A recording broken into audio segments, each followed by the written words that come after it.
Hey guys, Thatnub here, and this is not a video for you. This is a video for my wife and daughter, and anyone who might be staying with us in the event we have a power outage. This is to show step by step how to turn on the lights, get power for DVD players and laptops and TVs, and how to start a fire.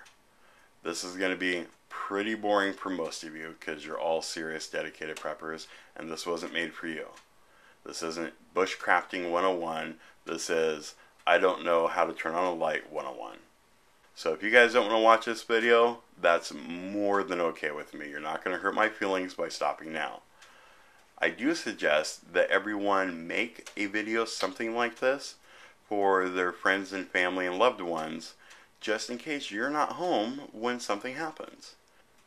Walking somebody through all the steps of your preps over the phone isn't really the best way to show somebody how to do something. Even writing it down with shiny pictures still might not get your message across. Having a video showing step by step exactly everything that you have to do is a great way to show somebody where and when to do something to get the house up and running.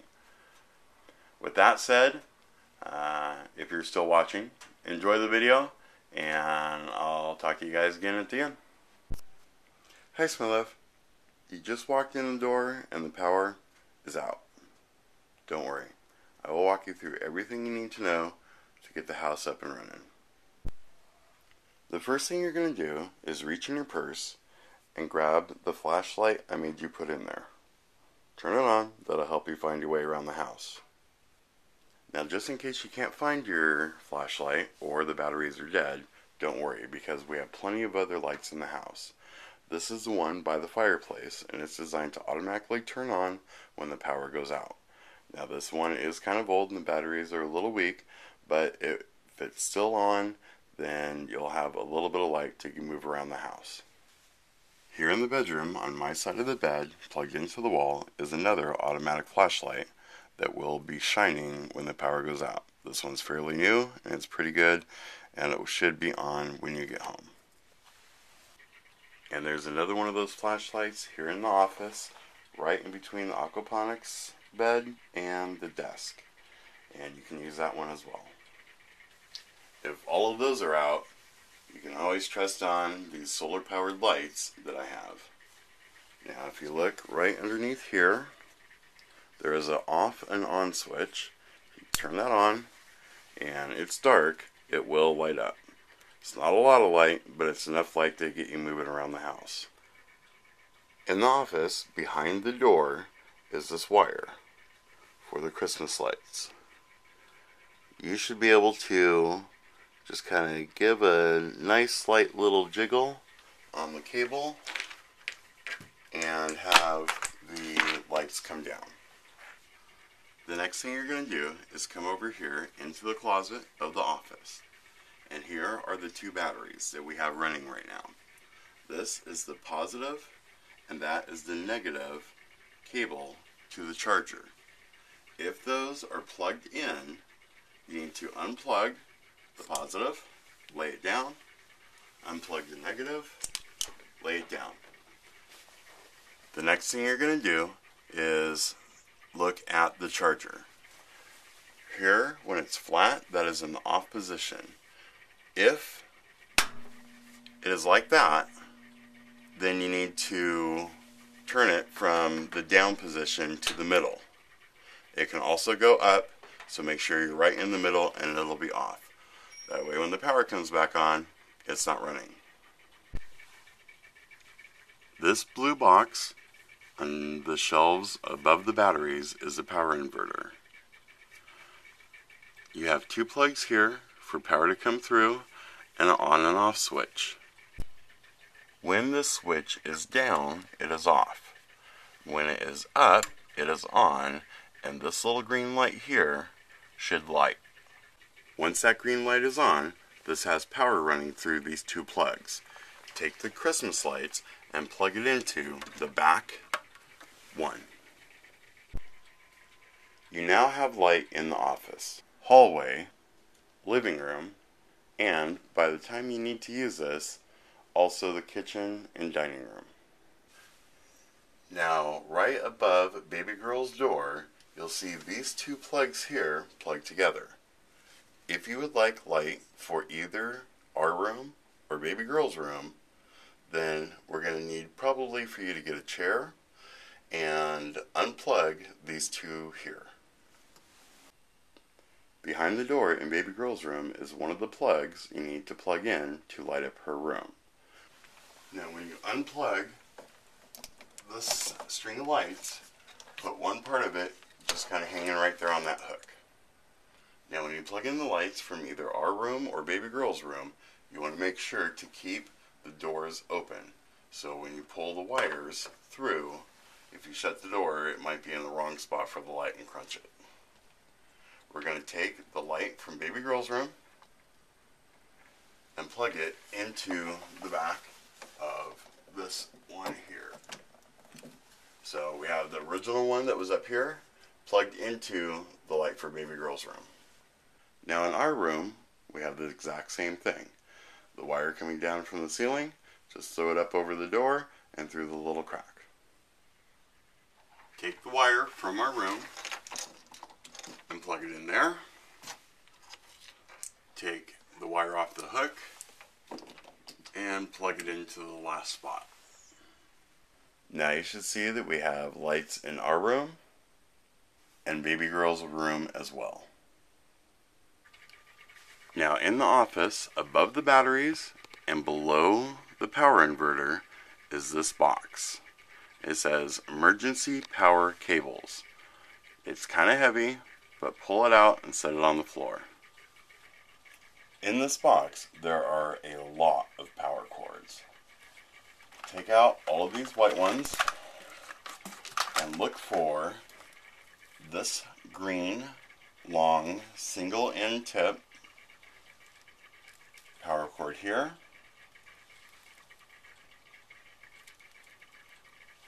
Also, pull out this power splitter.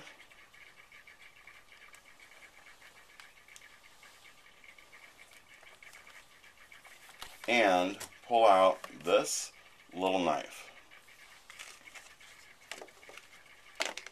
Opens up real easy. Then put it right into here somewhere and cut this tie cable here off.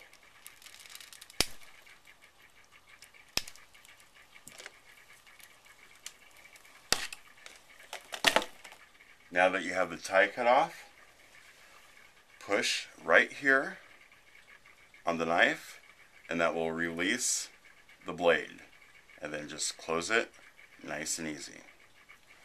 Put that back in the box and throw that back into the box here.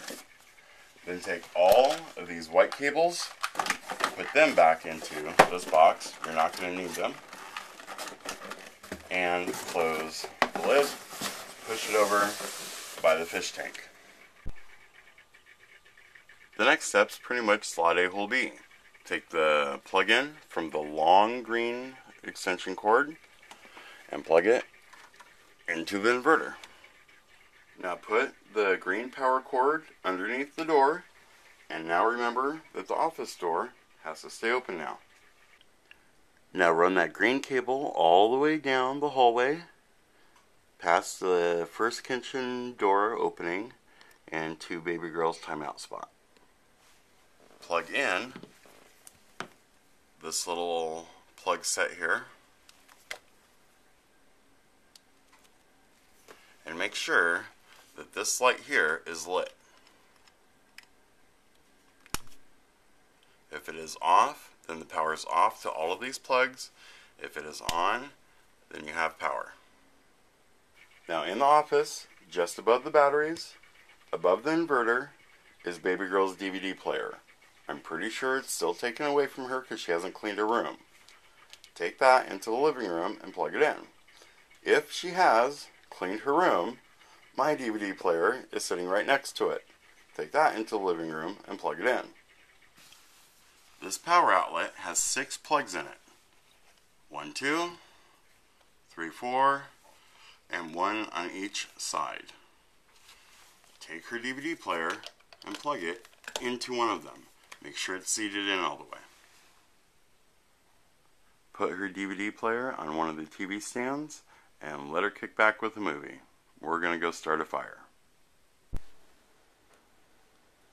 In the dining room, right next to your desk, is the emergency fire kit.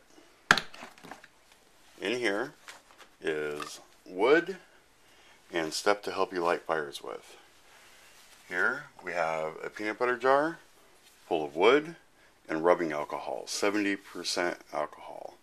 This will soak into the wood and light very quickly for you when you put it on the fire. Here we have some of those paper towels that have a little bit of wax on them. On the bottom of this are bigger pieces of wood, and on the top are smaller pieces of wood. The wood on the top is cedar, and that will light up very quick and get you a good fire started nice and easy. On the bottom of the wood burning stove, you're going to see this little bar here. Make sure it's pulled all the way out. On the top of the wood burning stove, you're going to see this little bar. Make sure it is pulled all the way out as well. The first thing we're going to grab out of your little kit is the paper towel covered in the wax from your scented candles. We're going to kind of open it up a little bit, lay it down to where you have a little bit facing out towards the front of the fireplace. Then we are going to start grabbing a couple of the pieces of wood that are right on the top. These are cedar, and they are going to burn quick. And put them surrounding that paper towel. Then we're going to take another piece. We're going to lay it right here towards the back of the paper towel, and we are going to stop there for a second. Now grab the peanut butter jar with the wood chips in here and the rubbing alcohol. This is going to make it burn fast. We're going to take some of the larger pieces out and lay them across the top of these two pieces of wood, going sideways.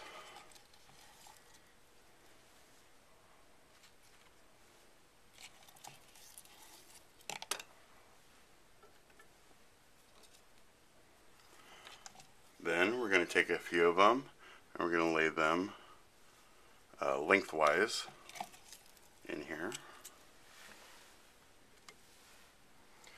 You want maybe 3, maybe 4 pieces per angle. Now we are going to take another piece of the wood here and put it right here at the edge of your little interior, I don't know, kindling area. And then we're going to take another piece and add it here, another piece and add it here. Then we're going to start, every time you put a piece in, we're kind of get it a little bit closer to the center.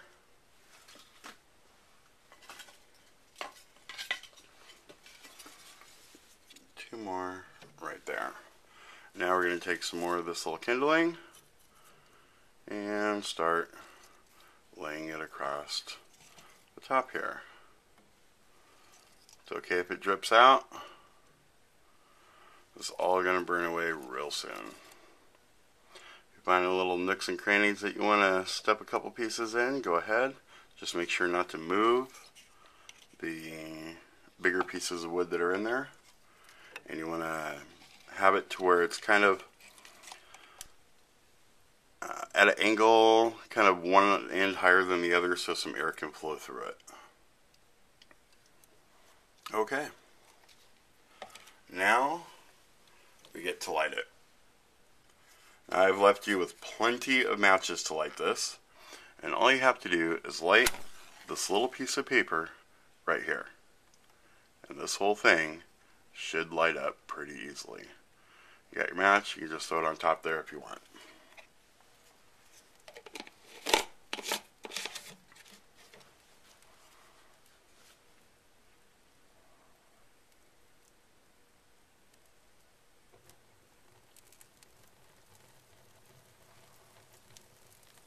you go. Now you have a fire.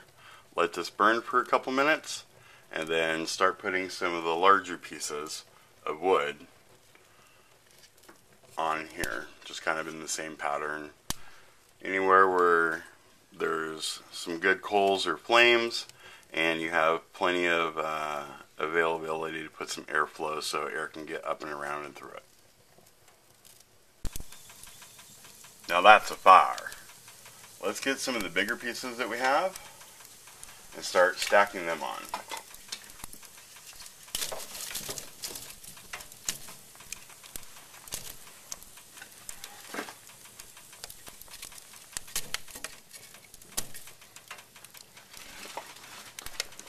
Just make sure to give it plenty of room for the flames to rise up and through, and for the air to flow.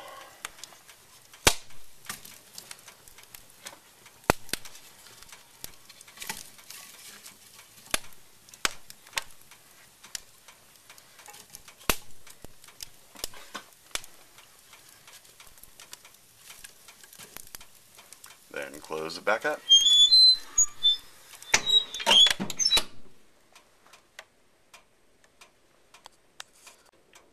After the fire's been going for about 20 minutes or so, find the bar that is on the bottom, push it in about halfway.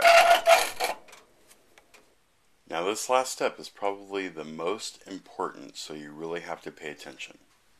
I want you to go into the freezer, pull out the ice cream, and get one of the big spoons. Sit back on the couch and relax. I should be home in a couple hours. So that's the video I made for my wife, showing her step by step how to get some power, how to get some heat, and, to find the ice cream. I suggest everybody make a video like this for the people who are in your house, who are in your life, who don't know how to run the systems that you have or to find the items that they're going to need if there's a small emergency. That's all I have for this video. As always, don't forget to comment, rate, subscribe, and we'll see you guys on the next one.